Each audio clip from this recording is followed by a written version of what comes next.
The only thing we have to fear is fear itself. Franklin Roosevelt said that on the day of his first inauguration. It was a pretty brave statement. He was becoming president in one of the worst years to ever become president.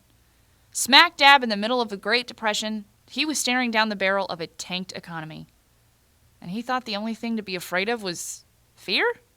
Actually, anyone who's suffered an intense phobia knows that the fear of something can easily be more crippling than the thing itself.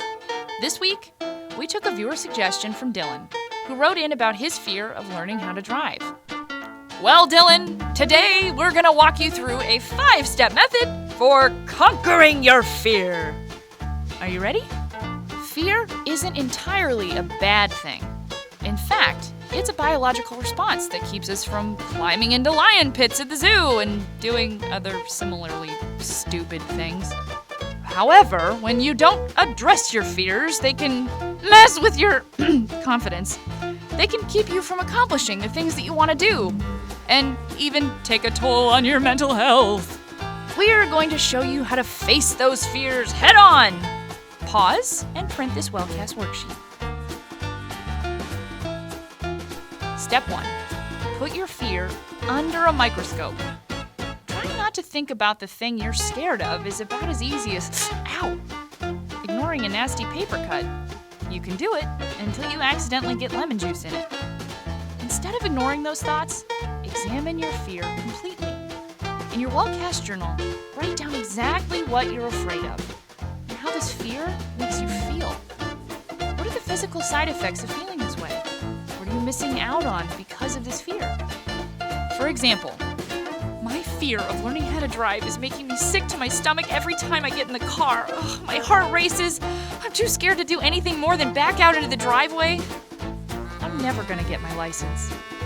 Step 2. Put your fear into context.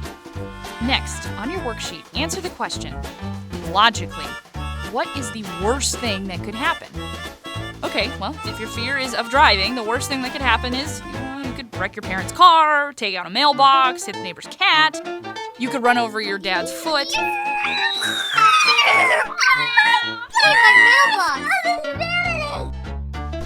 Okay, look, the fact that you're even nervous about driving shows that you're taking this seriously. So good for you. You're on the right track. Now let's do something to tackle this fear. Step 3, rationalize. Okay, look at what you just wrote down. What are the odds of that actually happening? Well, not huge. The odds of dying in a car crash are roughly 1 in 11,000. You're statistically as likely to get injured by a toilet, or struck by lightning, or win an Oscar. In fact, you're twice as likely to die riding a bike as you are driving a car. Teenagers have been learning how to drive since the horse and buggy went out of style. Sure, accidents happen, but know that fear often comes from the right side of your brain, the emotional side. Force this fear over to the left side of your brain and take time to think logically about your situation. Step 4, force yourself to physically relax. Stretch. Take long, deep breaths. Get your breathing steady and your blood pressure down. Try to release any tension you're carrying in your body. When you get scared, you often tense up, and this can cause chronic pain. Step 5, acclimate yourself to the fear. It's cliche, but sometimes the best thing to do is face your fear and try to get used to it.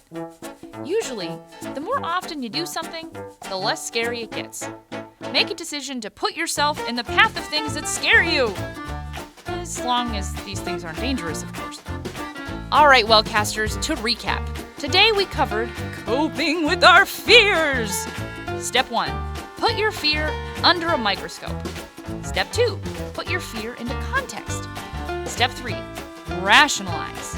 Step 4, force yourself to relax.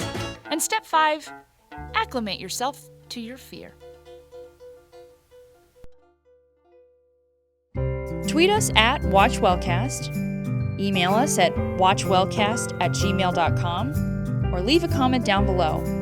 We'll see you next time.